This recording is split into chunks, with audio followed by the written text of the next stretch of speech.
Mga kapuso, may panibagong sama ng panahon na binabantayan sa Pacific Ocean. Namataan ng pag-asa ang low pressure area, 1,635 kilometers silangan ng southeastern Luzon. May medium chance ang nasabing LPA na maging isang bagyo sa loob ng 24 oras at posible ring pumasok sa Philippine Area of Responsibility mamayang hapon o bukas. Posible itong tawaging bagyong Quiapo.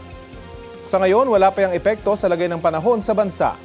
Hanging habagat pa rin ang posibleng magpaulan sa Mindanao at ilang lugar sa Luzon at Visayas kasama na ang Metro Manila.